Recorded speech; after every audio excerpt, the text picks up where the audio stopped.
अगर पानी की तरह पैसा हाथ में नहीं रहता, तो जल्द अपनाए ये वास्तु टिप्स। यदि कोई व्यक्ति परिश्रम करे तो वह अवश्य सफलता हासिल कर सकता है, परंतु कभी-कभी अधिक परिश्रम से भी व्यक्ति को वो सफलता नहीं मिल पाती है जिसकी वह उम्मीद रखता है। और ऐसी परिस्थिति में व्यक्ति बहुत ही ज्यादा निराश व हताश हो जाता है और व्यक्ति भगवान से किसी चमत्कार की आशा करता है। यदि व्यक्ति पर भगवान की कृपा हो जाए तो फिर व्यक्ति मुश्किल से मुश्किल काम को भी आसानी से कर लेता है और सफल बन जाता है। इसके लिए पुराने समय से ही कुछ चमत्कारी उपाय को लोग अपनाते आए हैं और आज हम आपको कुछ ऐसे ही अचूक चमत्कारी उपाय बताने जा रहे हैं जिनसे माता लक्ष्मी की कृपा आसानी से आपको प्राप्त हो सकती है और आप अपने जीवन में वो चीजें हासिल कर सकते हैं जिसकी आप आशा रखते हैं। परंतु इन उपायों का प्रभाव तभी होता है जब इन्हें विधि विधान और पूर्ण विश्वास के साथ किया जाए। जरा सी गलती सारे किए कराए काम को खराब कर सकती है और आपको कुछ लाभ भी नहीं होता है। इसलिए इन उपायों को करते समय सावधानी बरतनी बहुत जरूरी होती है। तो आइए आपको बताते हैं कुछ ऐसे अनोखे और सरल जल्दी धनवान बनने के अचूक चमत्कारी उपाय के बारे में। लेकिन उससे पहले अगर आप भी चाहते हैं लक्ष्मी माता का आशीर्वाद आप पर बना रहे तो इस वीडियो को एक लाइक करें और चैनल को सब्सक्राइब कर ले और कमेंट बॉक्स में जय लक्ष्मी माता जरूर लिखें। आइए जानते हैं कुछ चमत्कारी उपायों के बारे में।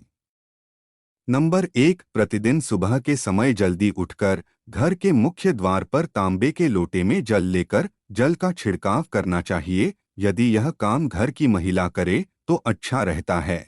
ऐसा करने से घर की नकारात्मक ऊर्जा खत्म हो जाती है और घर से दरिद्रता दूर होने लगती है। नंबर 2, बुधवार के दिन माता लक्ष्मी का दिन कहा जाता है, इसलिए इस दिन धन संबंधित लेन देन जैसे उधार देना, धन का भुगतान आदि नहीं करना चाहिए क्योंकि इससे धन के आगमन में रुकावट आती है। और बुधवार के दिन सुबह माता लक्ष्मी जी का पूजन ध्यान अवश्य ही करना चाहिए। नंबर 3, प्रत्येक अमावस्या को लाभ की चौघड़िया के समय देवी लक्ष्मी का पूजन करे तो ये अति उत्तम माना जाता है। यह माता लक्ष्मी जी को प्रसन्न करने का सर्वश्रेष्ठ सरलतम उपाय है और यदि यह विधि हर अमावस्या को की जाए तो माता लक्ष्मी जी की कृपा पूजा करने वाले व्यक्ति पर जल्दी ही बरसती है और इससे व्यक्ति को धन लाभ होता है। नंबर 4, यदि बृहस्पतिवार के दिन आपको अधिक धन का लाभ हो या कहीं से मिल जाए तो 15, 30, 45 या 60 का अनुपात बनाकर उसे एक लिफाफे में रखकर अपने घर के मंदिर में स्थापित करें। इस उपाय को करने से देवी लक्ष्मी जी की कृपा आप पर हमेशा इसी तरह बनी रहती है। नंबर 5, प्रत्येक शुक्रवार के दिन प्रात जल्दी उठकर स्नान करें और साफ सफेद वस्त्र पहने। उसके बाद घर के मंदिर में माता लक्ष्मी के समक्ष खड़े होकर हाथ जोड़कर इस मंत्र का उच्चारण करना चाहिए। क्षीरदाय धनदाय बुद्धिदाय नमो नम, यशोदाय कीर्तिदाय धर्मदाय नमो नम। नंबर 6, दुकान, ऑफिस या घर से निकलते समय खाली हाथ नहीं निकलना चाहिए। अपनी जेब में कुछ न कुछ रुपए लेकर चले। यदि आपने कोई कर्ज या उधार या फिर कोई लोन ले रखा है और आपको उस कर्ज को चुकाना है तो मंगलवार का दिन कर्ज की धन राशि देने के लिए चुनें। ऐसा इसलिए है क्योंकि मंगलवार के दिन कर्ज चुकाने से कर्ज जल्दी उतर जाता है। नंबर 7, प्रतिदिन नित्यकर्म से निवृत्त हो जाने के बाद स्नान करते समय इस मंत्र का स्मरण अवश्य करें। गंगे च यमुने चैव गोदावरी सरस्वती नर्मदे सिंधु कावेरी जले अस्मिन् सन्निधिं कुरु।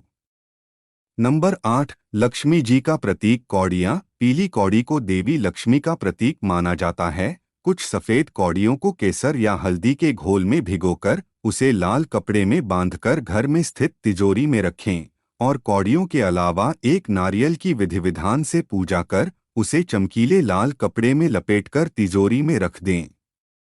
शंख समुद्र मंथन के समय प्राप्त 14 अनमोल रत्नों में से एक होते हैं। लक्ष्मी जी के साथ उत्पन्न होने के कारण इसे लक्ष्मी भ्राता भी कहा जाता है। यही कारण है कि जिस घर में शंख होता है वहां लक्ष्मी का वास होता है। इसलिए घर में शंख अवश्य ही रखना चाहिए। नंबर 9, प्रत्येक शनिवार के दिन पीपल को जल चढ़ाकर उसकी पूजा करेंगे तो धन और समृद्धि में अवश्य वृद्धि होगी। नंबर 10, घर का ईशान कोण हमेशा खाली रखना चाहिए। हो सके तो वहां पर जल से भरा एक पात्र रखें और चाहे तो वहां जल कलश भी रख सकते हैं। नंबर 11, बांस निर्मित बांसुरी भगवान श्री कृष्ण जी को अति प्रिय है।